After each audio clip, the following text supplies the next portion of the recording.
Welcome to this look at some new information regarding the new crop types and some screenshots for FS22 with me, MrSealyp. So, as of FarmCon ending last night and all the various different presentations that were put out, after the fact then they were blogged. So you've got various different blogs put up with new screenshots, new pictures, new information, and also the videos that were put up as part of those presentations. Now, one of those presentations was by the QA lead, Ken Burgess, and it was regarding the new crop types, giving a whole load more information. So we're going to go through, look at the screenshots. Now, some of the screenshots are from the blog, some are screenshots I've taken from that video. The video link is in the description, so if you want to watch that video with Ken talking about all the new stuff, it's in the description. But let's crack on. Farming Simulator 22 will feature 3 new crop types. Now, obviously, I've done a bit about crops already, but this is all new stuff we're finding out. Grapes, olives, and sorghum. If you watched FarmCon, you'll learn more about them in the presentation. Like I say, link is below. Why grapes, olives, and sorghum? There are several reasons why Giants decided to go with grapes, olives, and sorghum for Farming Simulator 22. The most obvious one, they bring new and exciting machine types into the game and diversify the gameplay experience when it comes to agriculture. Grapes and olives are also a great addition because they tie into various other gameplay mechanics that have been added in. The new production chains, for example, and the brand new map set in a Mediterranean climate. Now, I don't know if it's just me, whether I've missed any other stuff anywhere. That's the first I've seen about the third map. We know the first is going to be Erlengrat, which has been updated a little bit. We know that Elm Creek is the second, the American one, but there's a new map set in a Mediterranean climate.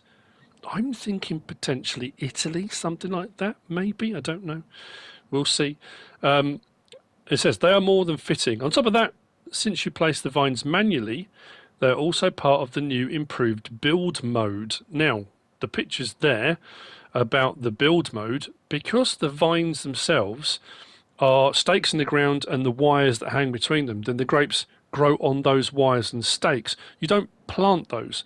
They get placed like you do with the new fences. So if you watch the stuff on the build mode, the landscaping system has been completely revamped and looks incredible.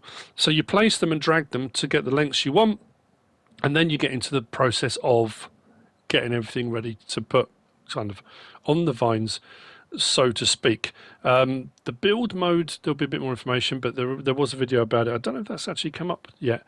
So you see, grapes and olives are not just 2 new crop types added to the list, but they come with new gameplay mechanics that affect various parts of the game. And sorghum, which is very popular in the United States, it's actually very popular all around the world. Perfect for the Midwest-inspired map, Elm Creek. Since it's a highly nutritious crop, it steadily gains more importance around the world in warmer regions, making it a fitting addition to the list of grains in Farming Simulator. What's special about the machines for grapes and olives? Well, grapes and olives are special if you look at the machinery used. The vines have collisions, so you need to maneuver the machines carefully along the vines, otherwise you risk damaging your new crops, so you need to be careful with that. So I suppose that's going to be a thing with the crop destruction setting on or off. So you can, if you I don't know if they're going to allow you to set a worker on that then. That's going to be interesting to see. Because of that, machines are very small and specialised compared to the usual field work. The new machinery have working width of about 1 to 1.5 metres. You won't be able to drive between the vines with big tractors. Is it me, or does that look like a Landini? I'm pretty sure I used that same picture on the thumbnail. Yeah, it looks like a Landini to me. This also means you will spend some time working carefully between the vines. Don't worry, it will be worth it. Not just because it's a rewarding task to make your tummy feel good after work is done, your virtual bank account will make you happy too. So how does the process of planting and harvesting work? First, you plant the vines. With the new build mode, which, like I said, we talked about already, you place the rows of vines on your fields. Basically, you create nicely striped vineyards. Then you have to mulch the growing grass between the vines and cultivate to help the plants grow to their full potential. With special fertilizer machines, you spray the plants to improve the yield as you do with other crops. After harvesting with the special harvesters, which we've seen a couple of pictures of, you need to cut back the leaves. You have to prune them so the grapes can grow anew. This is required for grapes only and is not needed for olives. So you prune for grapes but not for olives. Remember, if you have seasonal growth activated, you need to mind the crop calendar. Grapes and olives have to be planted between March and the end of June. It depends if you're going to run your seasons or not, or turn it off. It's up to you. As for the harvest, grapes will be ready in September until the end of October. Olives need to be harvested in October only. Sorghum, on the other hand, needs to be sown from April to May and harvested between August and the end of September. What can you do with these harvested crops? So, as you probably know by now, you don't have to stop with harvesting and selling of your crops. Grapes, olives and sorghum can be processed at production plants, which are going to be around the map, plus there are going to be placeable ones available too, so you can put them anywhere you like, really. Grapes can be processed into grape juice or even raisins, which was something I speculated on when they originally said about grapes and you could do something else with them. So raisins is one of them. You can deliver them to other production plants like the cereal factory. So if you make raisins, then you take the raisins to the cereal factory, which is going to require other inputs from other places.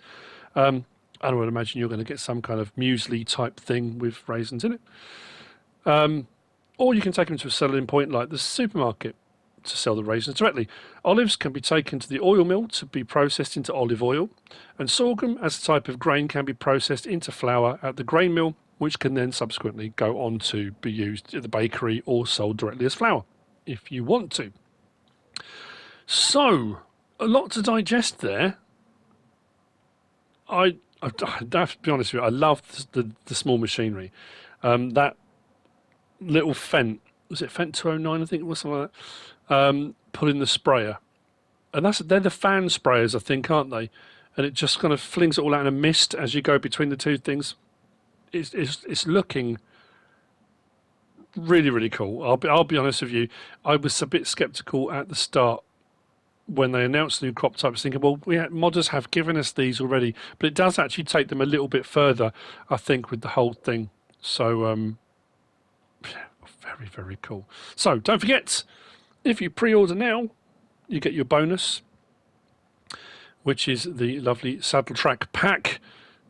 I pre-ordered mine yesterday. Finally got. I kept thinking, I'll do it. I finally did it. I've pre-ordered, so I will be getting that bonus.